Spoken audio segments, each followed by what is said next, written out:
ತಿದ್ದುಪಡಿ ಮಾಡಲು ಸೇನೆ ಸಜ್ಜಾಗಿದೆ. ಯುದ್ಧ ಶುರುವಾದರೆ ಕಾಶ್ಮೀರದ ಗಡಿ ಭಾಗದ ಜನರ ಪರಿಸ್ಥಿತಿ ಹೇಗಿರಲಿದೆ? ಪಾಕಿಸ್ತಾನದ ಬಳಿಯಲ್ಲಿ ನಿಮ್ಮ ರಿಪಬ್ಲಿಕ್ ಕನ್ನಡ ರೋಚಕ ಕವರೇಜ್ ಮಾಡಿದೆ. 2016ರಲ್ಲಿ ಭಾರತದ ಸೇನೆಯ ಮೇಲೆ ಅಟ್ಯಾಕ್ ಮಾಡಿದಂತ ಸ್ಥಳದಿಂದ ಕೇವಲ 10 ಕಿಲೋಮೀಟರ್ ಮೇಲ್ಗಡೆ ನಾನು ಬಂದಿದ್ದೇನೆ. ಇಲ್ಲಿರುವಂತಹ ಚಿತ್ರಣ ತೋರಿಸ್ತಾ ಇದ್ದೇನೆ. ಈ ಒಂದು ಗ್ರಾಮದಲ್ಲಿ ಇರುವುದು ಸುಮಾರು 1500ರಿಂದ 1700 ಜನ ಇದ್ದಾರೆ. ಆದ್ರೆ ಇಲ್ಲಿನ ವ್ಯವಸ್ಥೆ ಯಾವ ತರ ಇದೆ, ಇವರು ವಾಸ ಮಾಡೋದಕ್ಕೆ ಹೇಗಿದ್ದಾರೆ, ಇಲ್ಲಿ ಅವರು ಅನುಭವಿಸಬೇಕಾದ ಕಷ್ಟಗಳೇನು, ಅದ್ರ ಜೊತೆಗೆ ನಮ್ಮ ಲೈನ್ ಆಫ್ ಕಂಟ್ರೋಲ್ ಅಂದ್ರೆ ಬಾರ್ಡರ್ ಪ್ರದೇಶವನ್ನ ಕೂಡ ನಾವು ನಿಮ್ಗೆ ಈಗ ತೋರಿಸುವಂತ ಪ್ರಯತ್ನವನ್ನ ನಾವು ಮಾಡ್ತಾ ಇದ್ದೇವೆ. ವಿಡಿಯೋ ಜರ್ನಲಿಸ್ಟ್ ಮಂಜುನಾಥ್ ಅವರು ಈ ಸದ್ಯದ ಮಟ್ಟಿಗೆ ನಾವು ಬಂದಿರೋ ಪ್ರದೇಶದಲ್ಲಿರುವಂತಹ ಚಿತ್ರಣ ನಿಮಗೆ ತೋರಿಸುವಂತ ಪ್ರಯತ್ನವನ್ನ ಮಾಡ್ತಿರುವಂತದ್ದು. ಈಗ ಒಂದು ಕ್ಲಾರಿಟಿ ನಾವೇನ್ ಕೊಡ್ಬೇಕಾಗತ್ತೆ, ಇಲ್ಲಿ ಲೈನ್ ಆಫ್ ಕಂಟ್ರೋಲ್ ವರೆಗೂ ಬಿಡ್ತಾರಾ ಇಲ್ವಾ, ಈ ಸದ್ಯದ ಪರಿಸ್ಥಿತಿಯಲ್ಲಿ ಅಲ್ಲಿವರೆಗೂ ಬಿಡೋದು ಕಷ್ಟ ಆಗುವಂತ ಕಾರಣದಿಂದಾಗಿ ಅದರ ಮತ್ತೊಂದು ಭಾಗದಿಂದ ತೋರಿಸುವಂತ ಪ್ರಯತ್ನ. ಇಲ್ಲಿರುವಂತಹ ಅಷ್ಟು ಮನೆಗಳು ನನ್ನ ಕೈಯಲ್ಲಿ ತೋರಿಸ್ತಾ ಇದ್ದೀನಿ.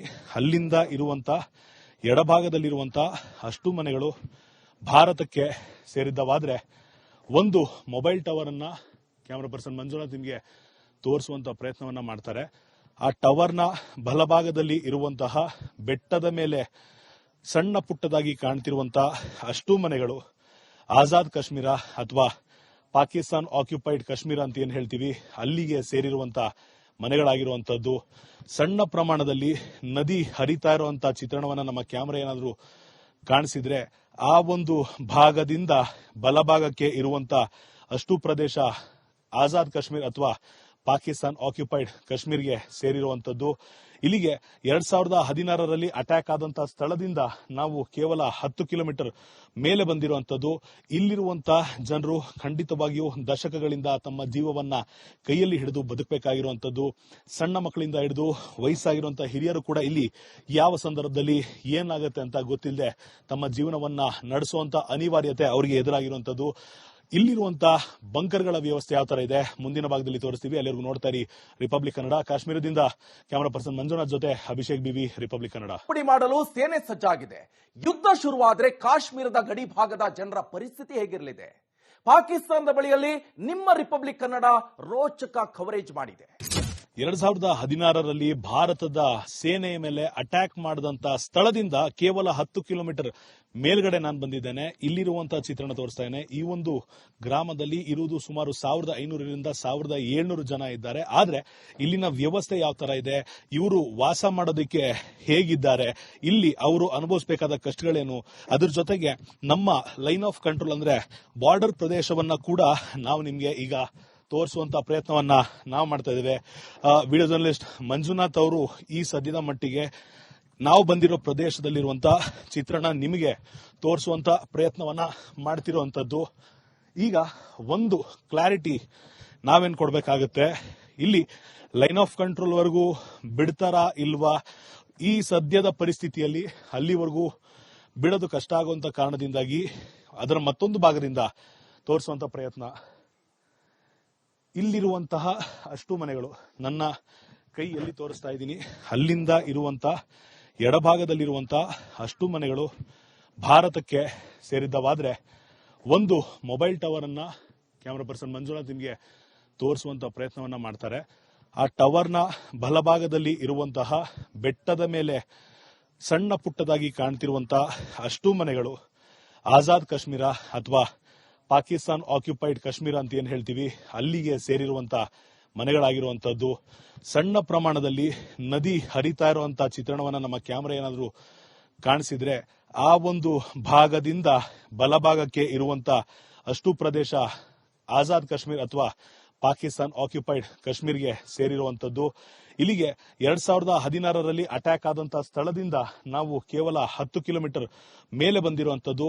ಇಲ್ಲಿರುವಂತಹ ಜನರು ಖಂಡಿತವಾಗಿಯೂ ದಶಕಗಳಿಂದ ತಮ್ಮ ಜೀವವನ್ನ ಕೈಯಲ್ಲಿ ಹಿಡಿದು ಬದುಕಬೇಕಾಗಿರುವಂತದ್ದು. ಸಣ್ಣ ಮಕ್ಕಳಿಂದ ಹಿಡಿದು ವಯಸ್ಸಾಗಿರುವಂತಹ ಹಿರಿಯರು ಕೂಡ ಇಲ್ಲಿ ಯಾವ ಸಂದರ್ಭದಲ್ಲಿ ಏನಾಗುತ್ತೆ ಅಂತ ಗೊತ್ತಿಲ್ಲದೆ ತಮ್ಮ ಜೀವನವನ್ನ ನಡೆಸುವಂತ ಅನಿವಾರ್ಯತೆ ಅವರಿಗೆ ಎದುರಾಗಿರುವಂತದ್ದು. ಇಲ್ಲಿರುವಂತ ಬಂಕರ್ಗಳ ವ್ಯವಸ್ಥೆ ಯಾವ ತರ ಇದೆ ಮುಂದಿನ ಭಾಗದಲ್ಲಿ ತೋರಿಸ್ತೀವಿ. ಅಲ್ಲಿವರೆಗೂ ನೋಡ್ತಾ ಇರಿ ರಿಪಬ್ಲಿಕ್ ಕನ್ನಡ. ಕಾಶ್ಮೀರದಿಂದ ಕ್ಯಾಮರಾ ಪರ್ಸನ್ ಮಂಜುನಾಥ್ ಜೊತೆ ಅಭಿಷೇಕ್ ಬಿವಿ, ರಿಪಬ್ಲಿಕ್ ಕನ್ನಡ. ಪುಡಿ ಮಾಡಲು ಸೇನೆ ಸಜ್ಜಾಗಿದೆ. ಯುದ್ಧ ಶುರುವಾದರೆ ಕಾಶ್ಮೀರದ ಗಡಿ ಭಾಗದ ಜನರ ಪರಿಸ್ಥಿತಿ ಹೇಗಿರಲಿದೆ? ಪಾಕಿಸ್ತಾನದ ಬಳಿಯಲ್ಲಿ ನಿಮ್ಮ ರಿಪಬ್ಲಿಕ್ ಕನ್ನಡ ರೋಚಕ ಕವರೇಜ್ ಮಾಡಿದೆ. 2016ರಲ್ಲಿ ಭಾರತದ ಸೇನೆಯ ಮೇಲೆ ಅಟ್ಯಾಕ್ ಮಾಡಿದಂತ ಸ್ಥಳದಿಂದ ಕೇವಲ 10 ಕಿಲೋಮೀಟರ್ ಮೇಲ್ಗಡೆ ನಾನು ಬಂದಿದ್ದೇನೆ. ಇಲ್ಲಿರುವಂತಹ ಚಿತ್ರಣ ತೋರಿಸ್ತಾ ಇದ್ದೇನೆ. ಈ ಒಂದು ಗ್ರಾಮದಲ್ಲಿ ಇರುವುದು ಸುಮಾರು 1500ರಿಂದ 1700 ಜನ ಇದ್ದಾರೆ. ಆದ್ರೆ ಇಲ್ಲಿನ ವ್ಯವಸ್ಥೆ ಯಾವ ತರ ಇದೆ, ಇವರು ವಾಸ ಮಾಡೋದಕ್ಕೆ ಹೇಗಿದ್ದಾರೆ, ಇಲ್ಲಿ ಅವರು ಅನುಭವಿಸಬೇಕಾದ ಕಷ್ಟಗಳೇನು, ಅದ್ರ ಜೊತೆಗೆ ನಮ್ಮ ಲೈನ್ ಆಫ್ ಕಂಟ್ರೋಲ್ ಅಂದ್ರೆ ಬಾರ್ಡರ್ ಪ್ರದೇಶವನ್ನ ಕೂಡ ನಾವು ನಿಮ್ಗೆ ಈಗ ತೋರಿಸುವಂತ ಪ್ರಯತ್ನವನ್ನ ನಾವು ಮಾಡ್ತಾ ಇದ್ದೇವೆ. ವಿಡಿಯೋ ಜರ್ನಲಿಸ್ಟ್ ಮಂಜುನಾಥ್ ಅವರು ಈ ಸದ್ಯದ ಮಟ್ಟಿಗೆ ನಾವು ಬಂದಿರೋ ಪ್ರದೇಶದಲ್ಲಿರುವಂತಹ ಚಿತ್ರಣ ನಿಮಗೆ ತೋರಿಸುವಂತ ಪ್ರಯತ್ನವನ್ನ ಮಾಡ್ತಿರುವಂತದ್ದು. ಈಗ ಒಂದು ಕ್ಲಾರಿಟಿ ನಾವೇನ್ ಕೊಡ್ಬೇಕಾಗತ್ತೆ, ಇಲ್ಲಿ ಲೈನ್ ಆಫ್ ಕಂಟ್ರೋಲ್ ವರೆಗೂ ಬಿಡ್ತಾರಾ ಇಲ್ವಾ, ಈ ಸದ್ಯದ ಪರಿಸ್ಥಿತಿಯಲ್ಲಿ ಅಲ್ಲಿವರೆಗೂ ಬಿಡೋದು ಕಷ್ಟ ಆಗುವಂತ ಕಾರಣದಿಂದಾಗಿ ಅದರ ಮತ್ತೊಂದು ಭಾಗದಿಂದ ತೋರಿಸುವಂತ ಪ್ರಯತ್ನ. ಇಲ್ಲಿರುವಂತಹ ಅಷ್ಟು ಮನೆಗಳು ನನ್ನ ಕೈಯಲ್ಲಿ ತೋರಿಸ್ತಾ ಇದ್ದೀನಿ. ಅಲ್ಲಿಂದ ಇರುವಂತ ಎಡಭಾಗದಲ್ಲಿರುವಂತಹ ಅಷ್ಟು ಮನೆಗಳು ಭಾರತಕ್ಕೆ ಸೇರಿದ್ದವಾದ್ರೆ ಒಂದು ಮೊಬೈಲ್ ಟವರ್ ಅನ್ನ ಕ್ಯಾಮರಾ ಪರ್ಸನ್ ಮಂಜುನಾಥ್ ನಿಮಗೆ ತೋರಿಸುವಂತ ಪ್ರಯತ್ನವನ್ನ ಮಾಡ್ತಾರೆ. ಆ ಟವರ್ನ ಬಲಭಾಗದಲ್ಲಿ ಇರುವಂತಹ ಬೆಟ್ಟದ ಮೇಲೆ ಸಣ್ಣ ಪುಟ್ಟದಾಗಿ ಕಾಣ್ತಿರುವಂತಹ ಅಷ್ಟು ಮನೆಗಳು ಆಜಾದ್ ಕಾಶ್ಮೀರ ಅಥವಾ ಪಾಕಿಸ್ತಾನ್ ಆಕ್ಯುಪೈಡ್ ಕಾಶ್ಮೀರ ಅಂತ ಏನ್ ಹೇಳ್ತೀವಿ ಅಲ್ಲಿಗೆ ಸೇರಿರುವಂತ ಮನೆಗಳಾಗಿರುವಂತದ್ದು. ಸಣ್ಣ ಪ್ರಮಾಣದಲ್ಲಿ ನದಿ ಹರಿತಾ ಇರುವಂತಹ ಚಿತ್ರಣವನ್ನ ನಮ್ಮ ಕ್ಯಾಮೆರಾ ಏನಾದರೂ ಕಾಣಿಸಿದ್ರೆ ಆ ಒಂದು ಭಾಗದಿಂದ ಬಲಭಾಗಕ್ಕೆ ಇರುವಂತ ಅಷ್ಟು ಪ್ರದೇಶ ಆಜಾದ್ ಕಾಶ್ಮೀರ್ ಅಥವಾ ಪಾಕಿಸ್ತಾನ್ ಆಕ್ಯುಪೈಡ್ ಕಾಶ್ಮೀರ್ಗೆ ಸೇರಿರುವಂತದ್ದು. ಇಲ್ಲಿಗೆ 2016ರಲ್ಲಿ ಅಟ್ಯಾಕ್ ಆದಂತಹ ಸ್ಥಳದಿಂದ ನಾವು ಕೇವಲ 10 ಕಿಲೋಮೀಟರ್ ಮೇಲೆ ಬಂದಿರುವಂತದ್ದು. ಇಲ್ಲಿರುವಂತಹ ಜನರು ಖಂಡಿತವಾಗಿಯೂ ದಶಕಗಳಿಂದ ತಮ್ಮ ಜೀವವನ್ನ ಕೈಯಲ್ಲಿ ಹಿಡಿದು ಬದುಕಬೇಕಾಗಿರುವಂತದ್ದು.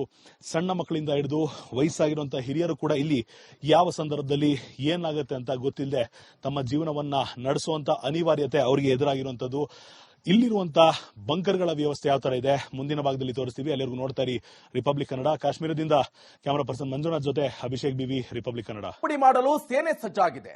ಯುದ್ಧ ಶುರುವಾದರೆ ಕಾಶ್ಮೀರದ ಗಡಿ ಭಾಗದ ಜನರ ಪರಿಸ್ಥಿತಿ ಹೇಗಿರಲಿದೆ?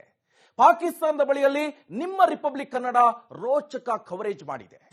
2016ರಲ್ಲಿ ಭಾರತದ ಸೇನೆಯ ಮೇಲೆ ಅಟ್ಯಾಕ್ ಮಾಡಿದಂತ ಸ್ಥಳದಿಂದ ಕೇವಲ 10 ಕಿಲೋಮೀಟರ್ ಮೇಲ್ಗಡೆ ನಾನು ಬಂದಿದ್ದೇನೆ. ಇಲ್ಲಿರುವಂತಹ ಚಿತ್ರಣ ತೋರಿಸ್ತಾ ಇದ್ದೇನೆ. ಈ ಒಂದು ಗ್ರಾಮದಲ್ಲಿ ಇರುವುದು ಸುಮಾರು 1500ರಿಂದ 1700 ಜನ ಇದ್ದಾರೆ. ಆದ್ರೆ ಇಲ್ಲಿನ ವ್ಯವಸ್ಥೆ ಯಾವ ತರ ಇದೆ, ಇವರು ವಾಸ ಮಾಡೋದಕ್ಕೆ ಹೇಗಿದ್ದಾರೆ, ಇಲ್ಲಿ ಅವರು ಅನುಭವಿಸಬೇಕಾದ ಕಷ್ಟಗಳೇನು, ಅದ್ರ ಜೊತೆಗೆ ನಮ್ಮ ಲೈನ್ ಆಫ್ ಕಂಟ್ರೋಲ್ ಅಂದ್ರೆ ಬಾರ್ಡರ್ ಪ್ರದೇಶವನ್ನ ಕೂಡ ನಾವು ನಿಮ್ಗೆ ಈಗ ತೋರಿಸುವಂತ ಪ್ರಯತ್ನವನ್ನ ನಾವು ಮಾಡ್ತಾ ಇದ್ದೇವೆ. ವಿಡಿಯೋ ಜರ್ನಲಿಸ್ಟ್ ಮಂಜುನಾಥ್ ಅವರು ಈ ಸದ್ಯದ ಮಟ್ಟಿಗೆ ನಾವು ಬಂದಿರೋ ಪ್ರದೇಶದಲ್ಲಿರುವಂತಹ ಚಿತ್ರಣ ನಿಮಗೆ ತೋರಿಸುವಂತ ಪ್ರಯತ್ನವನ್ನ ಮಾಡ್ತಿರುವಂತದ್ದು. ಈಗ ಒಂದು ಕ್ಲಾರಿಟಿ